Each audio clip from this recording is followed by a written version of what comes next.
young guys in their 30s, they're getting strokes. People undergo a lot of neck massages at their barber shop, and that can cause what we call as a dissection of the carotid artery. So a lot of strokes are happening because of these reasons also.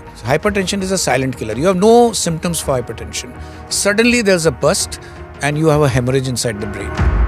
There are many people you hear, हम तो रोज सुबह योगा करते हैं, walk के लिए जाते हैं, फिर कैसे स्ट्रोक हो गया? Doing yoga doesn't say that you will not have stroke. And if you have a hypertension, how will it help? You have to take medicines for hypertension. You have to take medicines for diabetes. You have to take medicines for lipid. And if you have a heart condition, how will yoga save you? Yoga is good, but it is not going to prevent a stroke. Environmental factors, air pollution. Besides other diseases like lung diseases, dementia has been found that places where there is increased amount of particulate pollution, you get dementia. Parents talk about that school-going children, recreational drugs is very common now. Cannabis can cause strokes, well known. It can cause headache, lungs problem, it can cause cardiac problems. This is well known.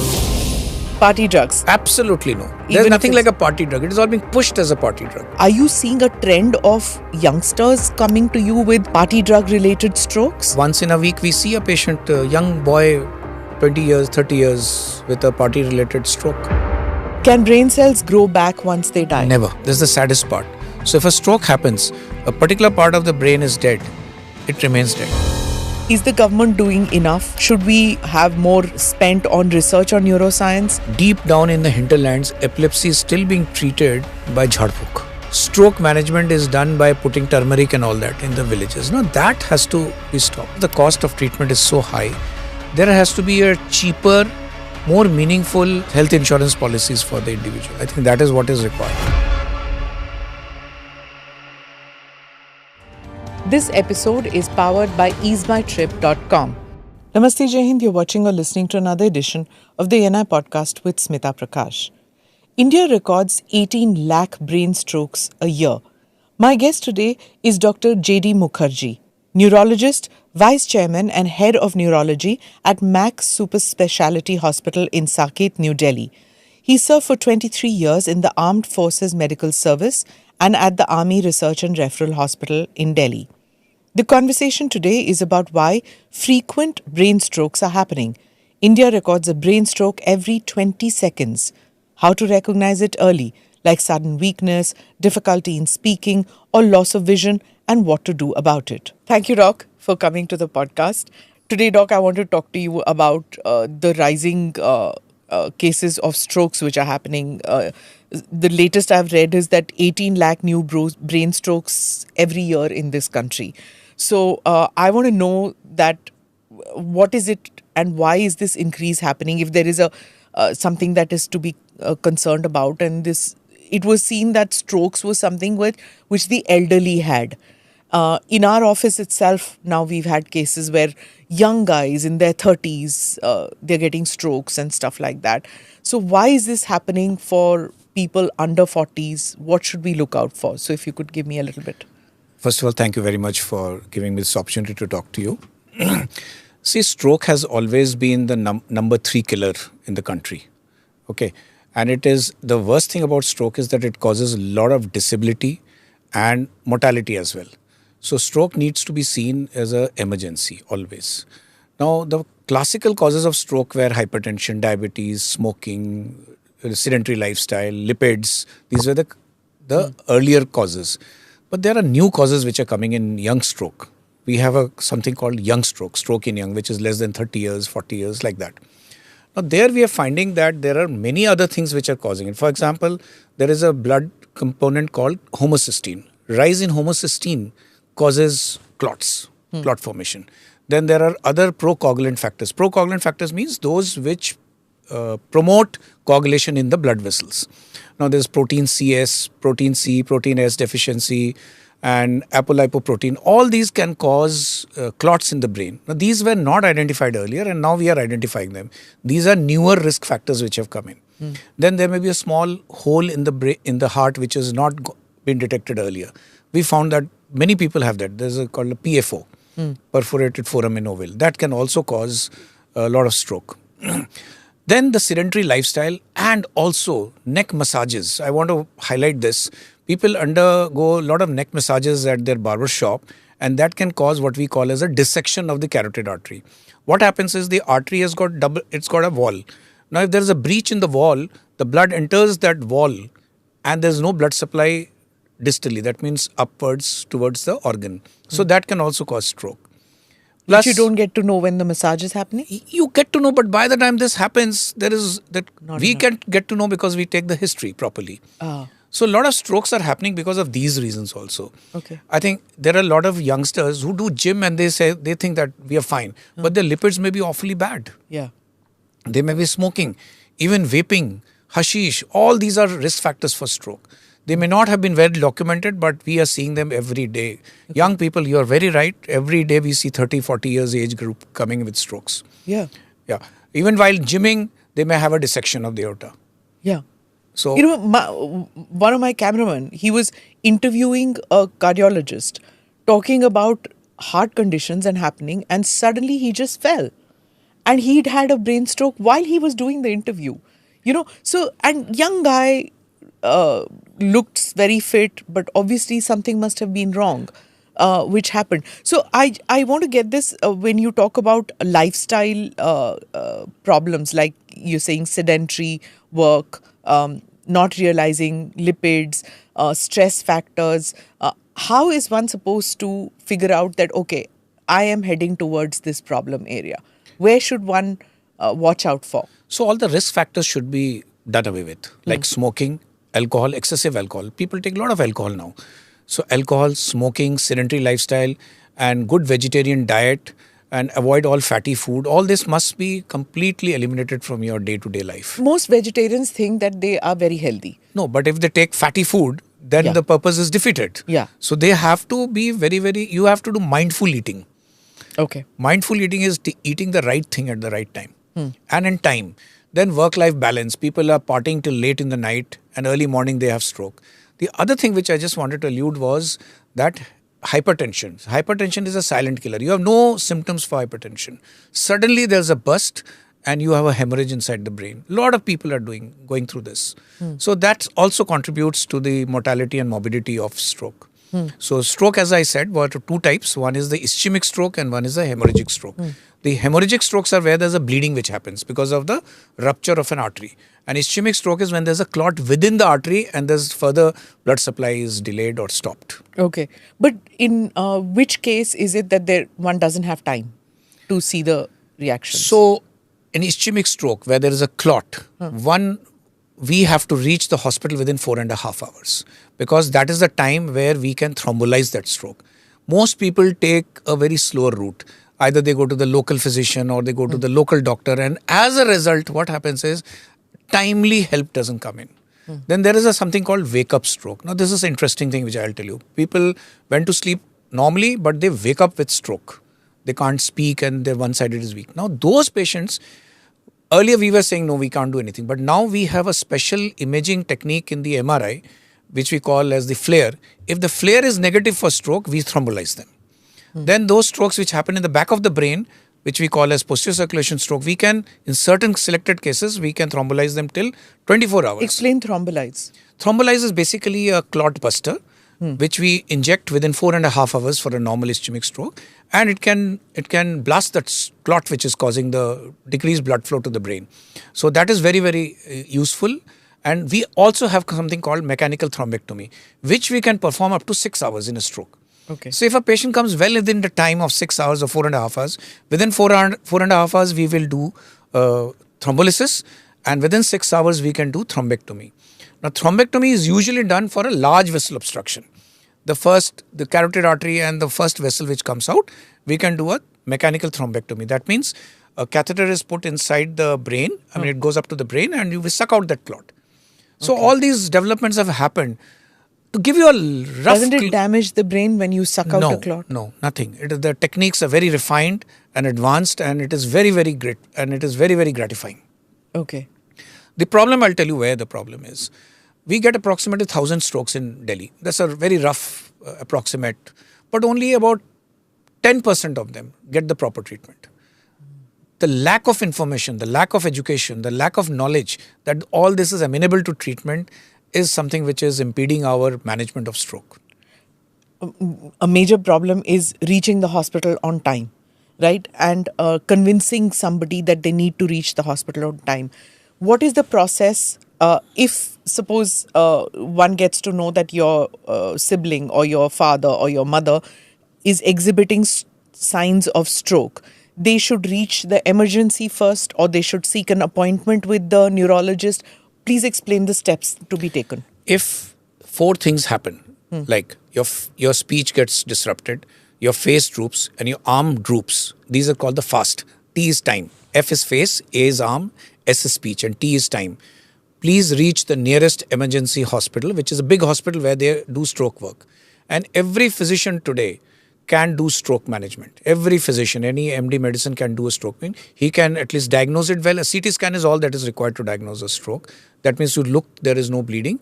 You can give that clot buster yourself, or you can send it to the nearest hospital where this clot management can be done for strokes. When you say you mean the emergency doctor? Yes. They should not take an appointment. They should go to the emergency. They go to because the system will take care of it then. Okay, let's get back to the lifestyle factors, Doc, because, I don't want to scare the audience, but I want everyone to understand that what are these medical factors, like you were talking about hypertension, diabetes, cholesterol. So what are the tests that one should do on a regular basis? Is it once in 6 months, once in 3 months? The age group that should do it more often, and when? Anyone above 25 should do an annual medical examination. He should get his blood pressure checked. He should get his sugar checked. He should get his lipids checked. And this is to be done on an annual basis. And he should get his blood work done. Basic blood work should be done. That is his blood count. Supposing somebody has a hemoglobin of 18, he cannot get a stroke because the blood is very thick. That is called polycythemia. So that also, those kind of people also need to get their blood test done. So annual blood work, checking of blood pressure, diabetes is the basic minimum that should be done by every individual. Okay. And he should not smoke alcohol within limits. I think there's nothing like defined within what is limits. Limit, yeah. There's no definition for that. And all, high risk behavior should be avoided. Sleeping late in the night and partying till late in the night. All this disrupts sleep, and that can also ultimately can lead you towards stroke. Yeah. And the other thing which happened was that, when those sudden stroke related deaths which happened with celebrities, and when I was speaking to, some of these trainers and all, and they were saying that क्या होता है कि ये celebrities जो हैं वो late night तक पार्टियां करते हैं या इनकी meetings late होती हैं क्योंकि दिन में shoot करते हैं, उसके बाद meetings करते हैं, so they end up sleeping at 2 o'clock or whatever, but they book their gym trainers at 5 a.m. or 6 a.m. So which means that they have not slept more than 3 hours or 4 hours. They reach the gym because they have to, because bodybuilding is part of their, their requirement. It's their job. They have to look a particular manner. So with 4 hours of sleep, they book their gym trainers, they come and exercise, and very healthy people get their strokes, whether heart or brain, and collapse. Say apparently look healthy, but they may be having blood pressure. Yeah. They may be having a cardiac issue. They have not got themselves investigated or, got themselves checked up in time. Yeah. So that's I think that is a factor which troubles them. Also, genetic factors. If you could tell me that do genes play a role in strokes? Like one hears ki diabetes, virasat mein mili hai, those kind of things. What about strokes? So genetics in stroke is not a direct relationship. They are multifactorial. Strokes, as I told you, these are multiple risk factors there. Directly, if my father had stroke, I will have stroke. That's not correct. So that doesn't happen. There are very rare conditions in which probably is not required to know where you can get strokes. They are very rare. The Fabry's disease is there, for example. The artery itself is defective. That can run in families like that. But those are very rare. So stroke is not a genetic disease by and large for consumption of normal people. Okay. Environmental factors, air pollution. Big time. Air pollution has not been graded as a risk factor for stroke, but for dementia it is proved. Okay. Okay. How is dementia related to stroke? So, exact mechanism is not known, but it has been found there is a statistical correlation. Okay. If there is air pollution, besides other diseases like lung diseases, dementia has been found that places where there is increased amount of particulate pollution, you get dementia. How does that work? Exact mechanism is still not elucidated, but probably what I can guess, it causes neuroinflammation, which leads to neurodegeneration, and that causes. So pollution leads to inflammation of your neurological. Yes, well known. I thought it's just lungs. How is it? No, brain too. It goes into the blood. Correct. It goes into the blood, and blood goes everywhere. Yeah. Okay. So, what is one supposed to do? Because this is not in your control. So, as I'm going to say, control your weight, control your blood pressure, control your diabetes, control your cholesterol, lipid. As of today, lipids are important. Control your exercise. Have decent amount of exercise. Walk every day for 30 minutes or 20 minutes. Don't smoke. Don't drink too much. These are the simple precautions that one has to take. But Doc, when there are many people you hear, हम तो रोज सुबह योगा करते हैं, walk के लिए जाते हैं, फिर कैसे stroke हो गया? No. Doing yoga doesn't say that you will not have stroke. If you have a cholesterol, how will yoga help? And if you have a hypertension, how will it help? You have to take medicines for hypertension. You have to take medicines for diabetes. You have to take medicines for lipid. And if you have a heart condition, how will yoga save you? So there's also yoga is good, but it is not going to prevent a stroke. There's also resistance towards medications which are lifelong dependency medication, in the sense that if you start hypertensive medicine for hypertension, it's something that you have to take lifelong, like insulin for diabetes. So we don't want to go on insulin. We'll try and manage our weight. We'll try and manage our sugars.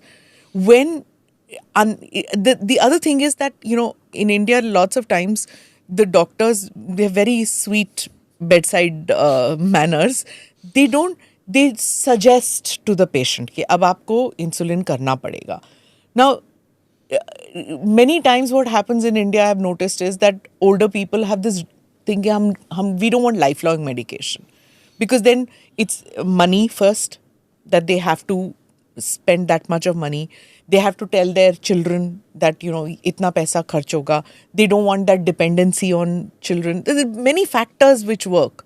So, tell me, at what stage is it that it is ye janleva hai, you have to do it? So it's a very important question that you have raised, an important situation also, because there are certain diseases where you have to take medicines for life. For example, if you have hypertension, you have to take, more or less you have to take for life. If you have diabetes, you have to monitor your blood sugar. There's no way on that. If you don't monitor your blood sugar, you will have some complications. You will have a neuropathy or a retinopathy or a kidney failure or something like that will happen. So there is no escape from that. What is, I think, important is the financial part of it. That part of it is really beyond us. It is a part of the federal government to take care of that. There has to be an opportunity where these lifestyle diseases need to be managed lifelong. Yeah. So you have to take medications. There's no option that I don't want to take. Yeah. Whenever doctor tells that you have to take insulin, that means there's a requirement. He won't tell you just like that. Yeah, because diabetes now, they're saying it's like an epidemic in this country. Type 1 diabetes, you require insulin every day. Yeah. And there are many type 2 diabetes who fail to respond to normal oral drugs, so they have to take. And then it becomes a neuro issue or a cardio issue. Complications happen. Diabetes can affect so many things. Yeah. It'll become, that is the next stage. Yes. It will affect some organ or the other. Yes. You spoke about substance abuse, alcohol, doing soft drugs, even drugs, recreational drugs. Yeah. How serious is this now? Because I've heard parents talk about this, that school-going children, recreational drugs is very common now. In my time, it used to be at college level that one heard about it or one saw it happening. But now it's at high school level in India. And in states like Punjab and in the Northeast and in Kashmir, it's commonplace. So I will respond to it like this, that in no way can we justify using drugs. Unfortunately, it is become so rampant that it is getting a social acceptance, which is incorrect, absolutely harmful to the core. Any kind of drug will cause all kinds of problems. It can cause strokes, well known. Even cannabis can cause strokes, well known. It can cause headache, and it can cause lung problem. It can cause cardiac problems. This is well known. And people take it because it is being propagated by the powers that be, who are behind pushing these drugs, that it is good and it is harmless and all that. All that is being propagated. I feel there is an ulterior motive behind it. It is clearly, unequivocally, it is harmful. And when you say powers that be, you're talking about Hollywood celebs and all that. I will not like to allude to that, but whoever they are, I think it's wrong. It's absolutely wrong. Party drugs, say no. Absolutely no. Strictly no. Yeah. There's even if nothing it's- like a party drug. It is all being pushed as a party drug. It is being colored as a party drug, as if it will enhance your some psychedelic mind or something like that. But I think it's absolutely wrong. It's dangerous. It's, yeah. Unequivocally dangerous. It's just like, I think, drinking, which, you know, all the Punjabi songs and things like that was all about, oh, drink and have fun. And, you know, they made it socially acceptable to be. So you had all the top heroes doing a drunken scene for certain in every movie, which started off in the 80s. Till the 70s, it was not there. Your heroes were, you know, Mr. Goody Two Shoes, who never drank, didn't smoke. It was the villains who did that. But somewhere that changed. And when your heroes in the films are doing it, then it became acceptable to be drinking to be drunk. Not party drinking, but drinking to be drunk. And then we are seeing alcohol related issues. In Punjab, it's very serious. Absolutely. In this. So now tell me, are you seeing a trend of youngsters coming to you with party drug related strokes? Yes, definitely. Definitely. Okay. I see maybe not too many of them, but once in a week we see a patient, a young boy, 20 years, 30 years with a party-related stroke or a party drug-related neurological problem. Which is like what? A tremor or Seizures, epileptic activity. Okay. When we do a urine screening, then we come to know he has been taking this drug. What about energy drinks? I think they are flashious. I don't think they give any energy. It is better to have normal khana pina, dal, sabji, roti. I think these energy drinks are basically commercial products which are being pushed by the commercial. Are they dangerous? I will not say they're dangerous, but I will say that they are really not worth it, the amount that we spend on it. Okay. Let's get to warning signs, which all of us should know with regard to our parents, with regard to ourselves, and increasingly with regard to children also, those who have, if you're seeing it in dizziness and if you're seeing drooling, like you said. So tell me, how does one think of it that ये धूप की वजह से dizziness है? Or is it So stroke about related? dizziness, I will tell you, dizziness has got 3 causes. One is a ear cause, other is a brain cause, and third is a cardiac cause. So as a doctor, I will like to delineate between these 3 things. Now the clue is that when it is related to a posture, a dizziness which is posture related. When I go to the left side, I get dizziness. When I go to the right side, it doesn't happen. Likely to be ear related. Basically, the connection from the ear to the brain is faulty. Now, let me explain this a little bit more. The ear has got 3 parts: the external ear, the middle ear, and the inner ear. The inner ear has got 3 canals, which are at right angles to each other, in which some fluid moves. Now, due to some reasons, crystals are formed. Now, they drag the fluid beyond what it should be moving when you are moving your head. Now, that gives a false sensation of rotation to the brain.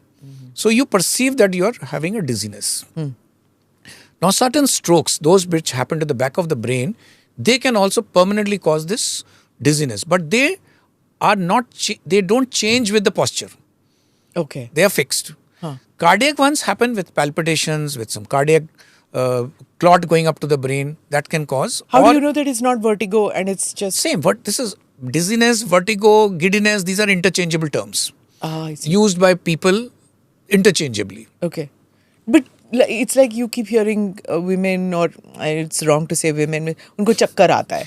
So सिर दर्द होता है, migraine होता है, एक pain. एक तरफा is migraine. Migraine. By and large, it is migraine. There are certain rare conditions which can mimic migraine. But ek tarfa pain for a young boy, we will consider that as a migraine. Especially if there is no associated redness of eye. There are many conditions which mimic migraine. But migraine is typically one-sided headache, comes frequently. There are triggers, specific triggers, like you should remember the 5 C's. Coffee can Okay, cause... I'm giving it down. Okay. Okay, colas, citrus food, all this can cause a cheese and chocolate. You just described my diet to me right now. So all these called the 5 C's, they can manifest with migraine. Migraine is an extremely common disorder. Even I suffer from migraine. Yeah. And it is ubiquitous. You know, you see any youngsters having one-sided headache, you presume it is migraine. Of course, we do certain tests before we. So, but how do I know that this migraine is just migraine and it's not? So this is a stroke clinical happening? judgment. Clinical Okay. judgment. First of all, it is intermittent. It is not a regular, constant thing. Huh. It comes and goes, and it comes when you are hungry. It comes when you are sleeping late in the night. You are going to bright sunlight. Then it can precipitate migraine. Yeah. Okay, one-sided headache, throbbing, and you don't like lights. Then you don't like sounds. You want to sleep it over. Smells bother. Smells, yes, strong odors can cause it. Perfumes, strong perfumes can cause it. There are many triggers. But some of the common ones I mentioned is hunger, bright sunlight exposure, and strong perfumes or strong odors. It could be a petrol, for example. The odor Okay. of petrol itself can cause. And it is, you have to customize the treatment for the patient. Everybody's is different. Everybody is Right. different. So- But there are a lot of new things which have happened in migraine. Okay. So when somebody complains of a headache, it's not necessarily a indication of a stroke, but watch out. Would you say? See, the headache associated with stroke is very different. There you become drowsy, there is altered sensorium, there is confusion. That is called, like, there's a leakage of the or leakage from the artery, that is called subarachnoid hemorrhage. So that headache is like the worst headache of his life. But if somebody gets a slowly building up headache on one side, it is likely to be migraine. Likely to be migraine, but it needs conclusive. Okay, people with fluctuating blood pressure, they also have this dizziness spells and things like that. So how do we know that at that point of time, this is a serious situation and it's So, like... what I understand from what you're asking me is that is something called a transient ischemic attack Huh. or a postural TIA, hypotension. yeah. TIA. TIA is a small temporary stroke. Basically, the blood supply to that part got stopped and restored later on. Restored later on. Say after, officially it is supposed to be 24 hours, but within few minutes, if it gets restored, it's a TIA. Because they slur for a few minutes, Yes. and or they talk random things and then it comes back. But that is very dangerous because that is like a sign for an impending stroke. Oh, I see. Yes, so they should be investigated thoroughly. Why it is happening? Does he have a risk factor? Is the arteries blocked? A small clot has gone from from the artery to a larger artery to a small artery, or a clot has traveled from the heart to the brain. So they are dangerous and they need to be looked into it. So immediately go and get an MRI or a CAT Absolutely. scan or Whatever the doctor decides. Whatever the doctor decides. So Decides. TIA is not to be ignored as... Not at all. Okay. A TIA requires the same treatment as stroke, but not the thrombolysis, etc. Okay. So that should be done. And panic attacks, anxiety attacks, how are those connected with strokes? One would presume that it's connected with cardiac issue? See, panic attacks and anxiety attacks are emotional issues, reaction to an emotional situation. They do not necessarily mean that there is a stroke happening. You can have a stroke. Does it cause blood supply alterations? It can raise your heart rate, it can raise your blood pressure, stress and stroke, but necessarily directly does not cause stroke. Okay. Prevention and treatment. Let's get to prevention and treatment. You suggested lifestyle changes as a major issue. Sleep well, eat well, exercise, life balance. When should this happen? Work-life balance. When should one start disciplining oneself? Is it in your 30s? Is it in your 40s? And is it too late by your 50s? At all times, at all age groups. You can't be disobeying your body. You have to respect your body. You must sleep 7 to 8 hours. You must eat green leafy vegetables. You must eat a lot of, you should avoid butter, cheese, etc. All this is very clear. It is at all ages. See, your arteries start getting clogged at 20 years of age, or maybe the time when you're born also. Really? Yes. Yeah. I mean, depending on what kind of food is there, it starts getting deposited. Okay. So you have to take care of yourself at all age. By the time you're 60, 70, then it is already clogged. So we have to prevent it. So what would you tell young parents? What kind of diet should they concentrate on with their children, especially preteens? Green leafy vegetables are must, absolutely must, because they have got antioxidants which help in improving the blood supply. They should not eat junk food. They should not eat this Ajinomoto type food. Junk food means like fried food and processed food. That's very bad. They are poison. I know the burger companies and the chicken people. That's okay. They don't sponsor me. So go ahead and say whatever you They want. may not like this. That's okay. They may put a dislike to this. Frankly, I don't care. I want more people to lead healthier lives. So Yes. I'm hoping So that they are dangerous food. I will classify them as dangerous people food. don't realize, and I put myself in that. I'm not trying to be holier than thou. That just adding ketchup, adding mayo to everything that they're eating, street food never used to be that. Absolutely. Street food used to be freshly made imli ki chutney, freshly made hari chutney. No longer. Every street food now has cheese bhi lagao, mayo bhi dalo, or ketchup bhi dalo. Ha. See, all these momos and other things, they come packed with all poisonous stuff, I mean, I will not say poisonous, but they are not unhealthy. They're very unhealthy. Like fried chicken, which is distributed and dispersed in bread and all, is all very dangerous. It's not good. See, if you once in a while, it's okay. But if you take it on a regular basis, it's dangerous. Yeah.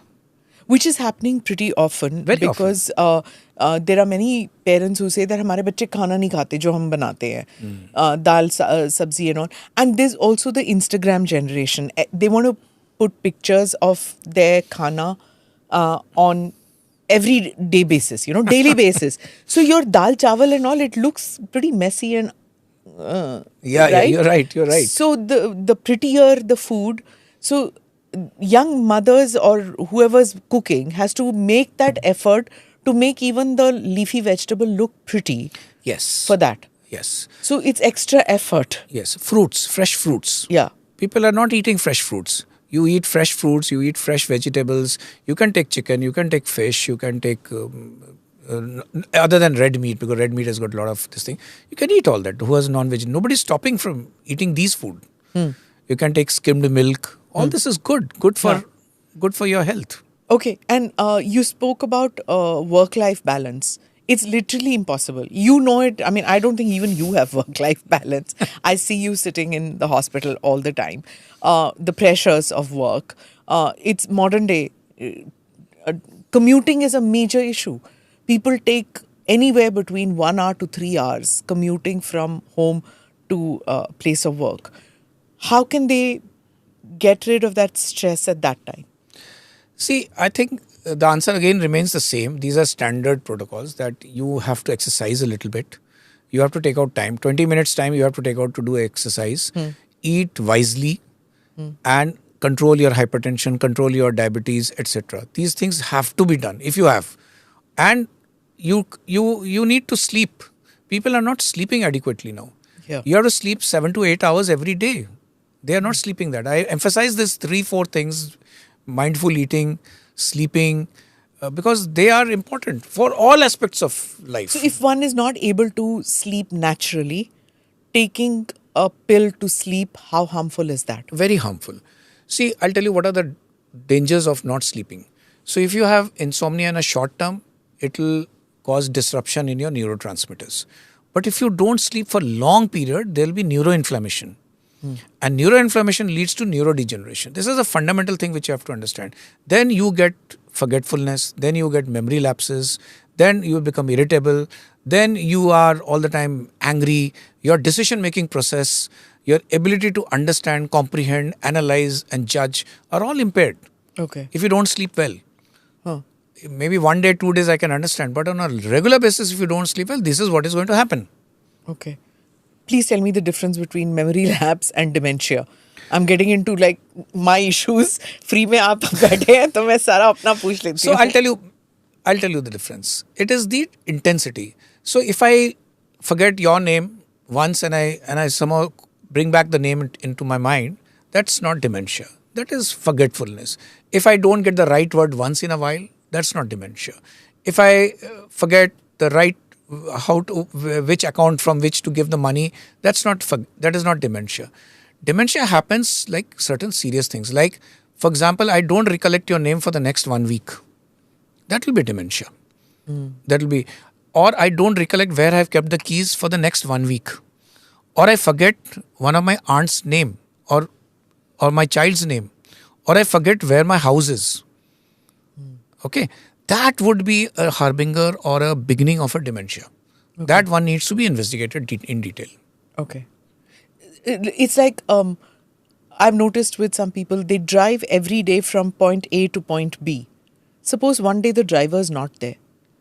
They are unable to drive from that point A to point B. They're unable to do that.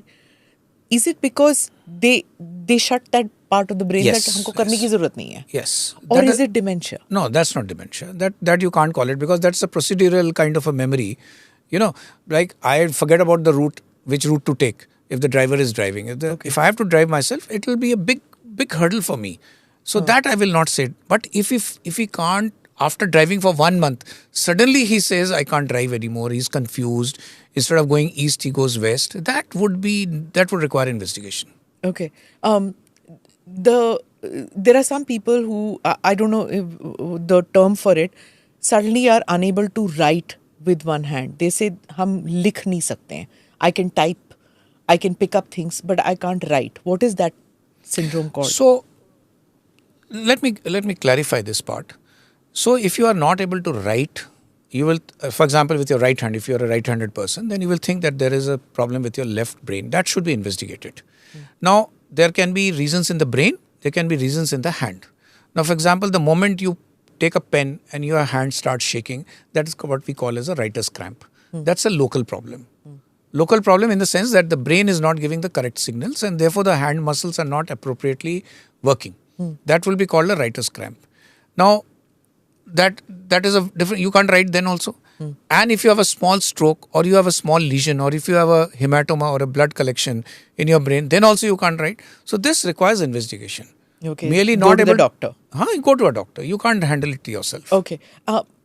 Does that golden rule, or does that rule apply still of the golden hour? Yes, if it happens suddenly, you must go within that 4.5 hours or to the... Why is it called the golden hour or golden whatever? No, because what we have seen over a period of time, initially it was 3 hours, then it has been extended to 4.5 hours, and it may get extended to 6 hours or 24 hours.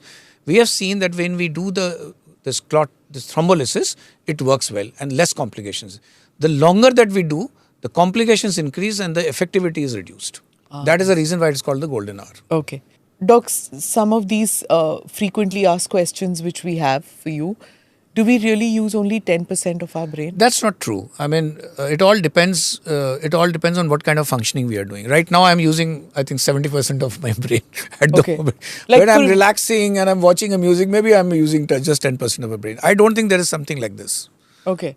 But one has often heard, like, oh, why is this person? I would say, science has not figured out so much. Even when you are brain. using 10% of your output, there's a hell of a lot of things are involved. There's a coordination. See, your vision, then your understanding, then your comprehension, then processing it, and then bringing out the information in a jiffy. So I don't think this is true. Okay. In the real sense. Okay. Coffee. It's a double-edged weapon. Oh. It stimulates well. Okay. It can cause migraine and it can take away migraine. Okay. But I'll tell you honestly, I mean, I have migraine too. But coffee makes me alert. It does. It's a very good stimulant. It's a very good stimulant. How harmful is it? Okay, it causes acidity and stuff like that. That I get. That it causes stomach-related issues if consumed more than that. But for the brain? No, I will not say directly benefits the brain, but it can cause a stimulation of the brain, and which makes you alert under tiring conditions. Yeah. And you process well. You understand well, you comprehend well. So there's no really harm in taking coffee. Thank you. I hope my family is watching this. Next, can we train our brain to have better memory? That's true. For example, I read what I've written now. I will forget after 3 days. But if I read it 4 times, 5 times, I will have a better memory. See, short-term memory is stored in one place. Long-term memory, same memory, when we want to convert into long-term memory, you have to repeat it again and again. Then it gets stored as a protein across the brain. Okay. तो वो जो रट्टा मारने का Yes, it has got sense. Okay. It's not just like that. Okay. So, but tell There me are one some thing. prodigies who can remember things by reading once. They are brilliant people, but majority of the people need to read it 3 times, 4 times, and then that becomes the part of the brain. Or if you use it, you read, write, it improves. Correct. You make notes, then you remember better, isn't it? Yes. I mean, I've always done that. I keep notes. We all do it. No, there are some people who don't. I mean, who can read a book and then just recite So poetry. they are a different class. They're a different class they're apart. blessed. I'm talking of ordinary people like me. Why is it that you had this, I don't know what, memory issues which are now, we could remember phone numbers, now we can't remember phone So numbers? because we are not using that part. We are not using it. Earlier we had to use it. So if you don't use it, it'll fade away. See, if I don't see you for next 20 years, your name may fade away from me, and you vice versa. Okay. But if I see you regularly, I'll remember. Okay. It's as simple as that. Okay, it's not a defect. No, it's not a defect, not at all. But you see little children who know how to use the cell phone. Immediately they know left swipe, right swipe. They know how to do that. That's a procedural memory. Like driving a car. You don't think, Acha, now I'll have to put this, now I'll have to do this. It automatically in your brain. You Does know how it to dull do it. with age? What happens? Yeah, obviously. Your neurons die every day, your neurons are dying. So obviously the capacity, the RAM, if I may use the word, is becoming less and less. Okay. So how does one keep it? How does one increase it? Or Repetition, puzzles. Like, for example, Sudoku. training, Sudoku, puzzles. You have to stimulate your brain. You have to read, you have to write, you have to use your brain. If you don't use your brain, obviously it will fade away. The memories which are there in it will fade away. So as we grow older, it's like I've noticed, we were saying, I can't use the remote. Don't buy me this complicated phone. I can't use it. Or when we are with the thing, laptop, ye theek karke de do. You ask people to do it. And increasingly in India, it is there. But when you go to the West, you'll see that, people in their 60s and 70s do everything on their own because they don't have house help. Correct. So it is a necessity. Necessity is the mother of invention. So when you are going to do something again and again, you'll learn it. Like somebody teaches you how to use this mobile phone, you will come to know how to send an email from a mobile phone. Now, it's fairly complicated, but if you teach somebody who's 95 years old and with normal cognition, will be able to do it. But it requires teaching. But there's an inherent resistance to do it. That is different. Yeah. That's an emotional, social issue. So as we age, we should pick up more. Absolutely. We should continue to train ourselves, continue to read, continue to listen to music, continue to see family albums. Then Why only music? Music will soothe you, will calm you down. It's one of the things it's very, very... for stimulating the brain. Yes. Okay. Interesting. Can brain cells grow back once they die? Never. This is the saddest part. So if a stroke happens, a particular part of the brain is dead. It remains dead. But having said this, I will talk of something very interesting called neuroplasticity. Neuroplasticity is like the adjoining brain cells or the opposite side. They relearn the processes which were being subserved by their dead cells. It's a long drawn process. Therefore, you have to stimulate the brain. You must have noticed that people who forget to speak after a stroke, they again start speaking. Not that the brain cells which are dead are activated. It is the surrounding brain cells and the opposite brain cells which take up the function. That is the beauty of the brain, that it can learn new functions. But it is difficult. Like it's telling a plumber to become an electrician. Overnight it will not happen. Yeah. It will take a lot of time to happen. And they learn new things. You relearn things, but not by the cells which are dead. Those are gone forever. So therefore we try to salvage the brain by this stroke. When stroke happens, brain cells die by the million every minute. We want to salvage it, and that is precisely why the person should reach the hospital, get the stroke treatment done immediately. That is the reason. So we salvage the number of brain cells that we can. Okay. Next, is photographic memory real or a myth? No, I don't have much information on this, but I feel what you see, you are able to recollect better than what you read or what you hear. Because photography memory is definitely better memory. I can tell you from personal experience. I remember your face, but I may forget your name. So I think this is not a myth, it is a reality. Okay. Exact mechanism, we'll have to read. And there is dissonance sometimes when you can't... you can't recollect the name, but you say, I've seen him, मैंने देखा इसको पहले. And it's very frustrating when you can't. And you pretend then somehow to find out his name. So the brain is relearning that part all the time. Yes. It is important for us to keep giving impetus Absolutely. to the brain. Absolutely. All the time. Okay. The brain requires stimulation.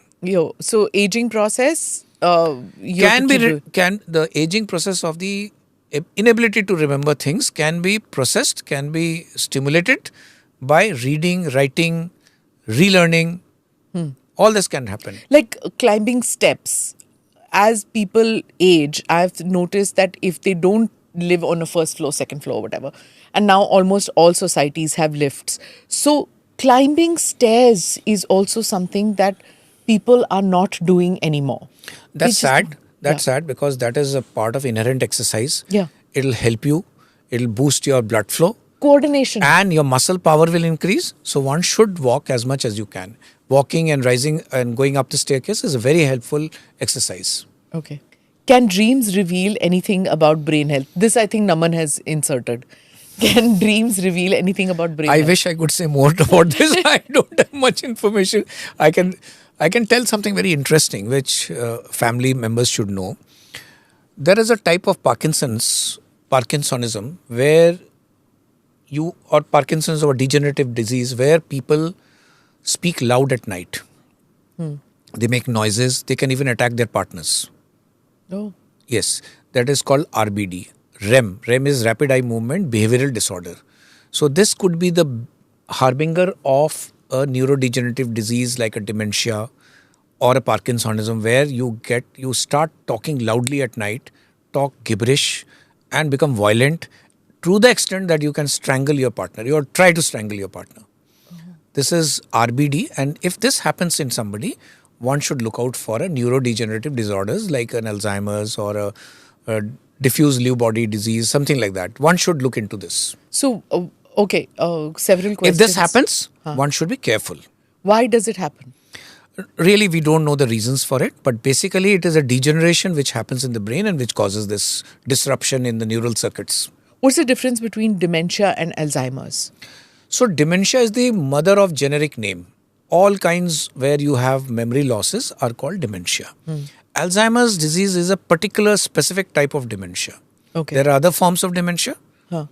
like And it's not reversible, either dementia No. or Alzheimer's. Alzheimer's has got a particular type of mechanism. There basically abnormal proteins are deposited in between the cells, so the cells don't talk to each other. The neural circuits are broken. And we have now drugs to break those proteins. We are just on the anvil of improving them. They're very costly, not very effective, but new drugs have come in which can break these plaques, these amyloid plaques. Okay. Okay, tau proteins and amyloid plaques can disrupt the neural circuitry, wherein this is the way you talk. For example, there's a lot of processing required. For example, you ask me a question, I understand, comprehend, and I respond.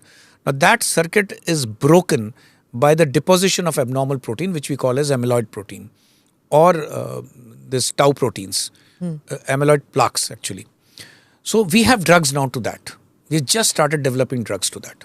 See, there are many people who will say that, oh, I tell my mother that I'm traveling on Tuesday, I'm coming back on Thursday. She will think I'm going on Thursday and coming on Tuesday.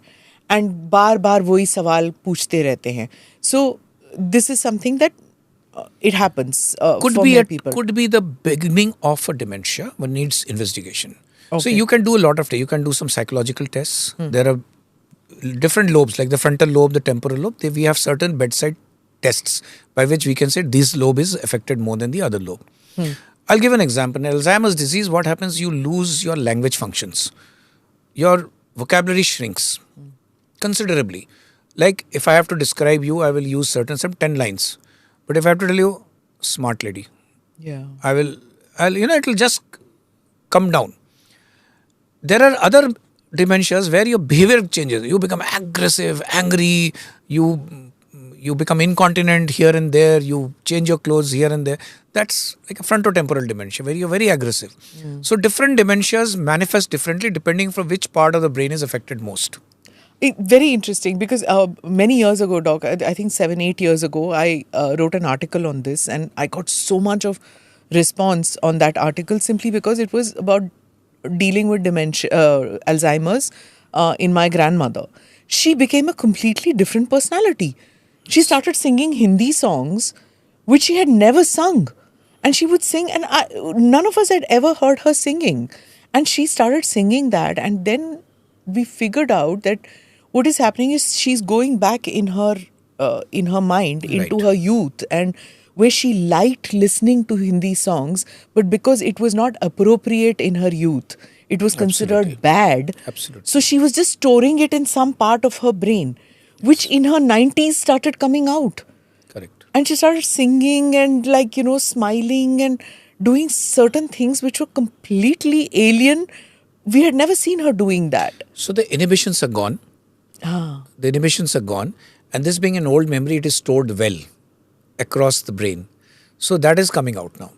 Now, what is inhibition? You're a newlywed girl, you will keep quiet, you will not talk much. But by the time you're 90 years, then all that is gone. So something like that. So in dementia, this can happen. And tell me, since you are the brain guy, why is it that in older people, they have older memories very clear, but newer ones they are not able to process? So I think I just mentioned that also. A fresh memory, for example, some question you asked me, like this question, I'll remember this is called instant memory. Okay, recent memory, instant memory. This is stored in a place called hippocampus. Okay. Hippocampus, which is a part of the temporal lobe. Okay. If I don't repeat this, it'll disappear. But if I repeat the same question again and again and again, it'll get encoded as a protein in different parts of the brain. So recall is easier. So the registration has to be there. Then recall is happening. Okay. Also, registration, sometimes what happens is, like, if we are watching the news or whatever, it's registering at that moment. And then by next day, if we are not, we don't bring that thing back into our conscious thinking, that's gone. Like, so many times we're watching a movie, we won't even remember the names or who acted in it the next day. It's Why? because you're not focused on it. Your subconscious mind is going on with other things. You're just watching the movie very casually. You're not concentrating it. Okay. You're not focused on it. Okay. So unless it is registered well, you cannot recall it. So recall, one should exercise one's brains for recall? Yes, absolutely. Okay. And what is the way to stimulate your brain? You have to do your quizzes, you have to do your puzzles, you have to do your jigsaw, you have to read, you have to write, you have to color. You can play an instrument. Like if you don't play your guitar for a very long time, you will forget about it. But the moment you do it a little bit and you then recall it. Something like that. How have modern machines like mobile phones or your iPads, children doing this all the time, how is it impacting? So I'm glad that you have touched this topic. I want to tell you, mobile phones for a kid is a strict no. I may be very harsh, but I am mentioning that. It curtails his language acquisition. Explain. Language acquisition means the language which is spoken at home, he does not pick it up that much if he's all the time on the mobile. There are many disadvantages for a young boy or a young girl to look at the mobile. A, language acquisition. That means the language which is spoken at home is not acquired by him adequately. He suffers from language dysfunction. Then his social and emotional development is marred. Definitely it is, it is driven by what he sees as a cartoon or whatever he sees. It is driven by that. What is the social norm at home? Who is the elder person? Who is the younger person? All that development does not happen. Really? Yes, because he is concentrated on the mobile. So mobile is a strict no for children. If at all it has to be done, it should be with co-viewing. The parent must be there. Parent must be sitting with the child and explaining everything that is required. And you have to have boundaries. Maybe 1 hour, half an hour, that's okay. It should be an entertainment. It should not be a substitute to mothering or parenting. Okay. That is what is happening to keep the child, engaged, busy. We tell them, okay, see a cartoon or see a movie or things like that, which is very, very dangerous and should not be done. So there are many who say that this is overstimulation of the brain. So explain this term for me. So overstimulation, he is stimulating in a particular way. I want him to be stimulated by knowing this is the grandmother, this is the grandfather, this is the puja room, this is play, this is your friend, this is a game, this is food. He's just doing it because it has to be done as a physiological means. But his brain is focused and concentrated there, so he doesn't develop the other things, faculties which are required to be developed. Yeah. For overall development. So his social, emotional development does not happen. And language functions suffer. He doesn't acquire, see, you and I talk so much, he picks up. Yeah. But that cartoon just speaks nonsense. True. Because I remember in the US, I was with a family friend and their child was on the table. It was a 7 or 8 year old kid. Not very young. And Indian food में ना वो clove आ गया, long. अच्छा. हाँ, clove था, वो long था. So he was seeing it for the first time probably or whatever. So he said, "What is this?" So I said, "It's clove. Like you've not seen this." And so the mother said that no. So I said it's used in Indian food quite a bit, and so he says, "So where do you get this?" So she says, "It grows in Costco." I said, "Grows in Costco? ये क्या बोल रही है?" So I said, "It's a spice, so it grows in the farms." And so she said, "Oh my God, I thought you get it in Costco." I was like, they have never been to a farm, they have never been to the fields and seen spices grow. So the mother thought it's in Costco, the child has never seen spices growing.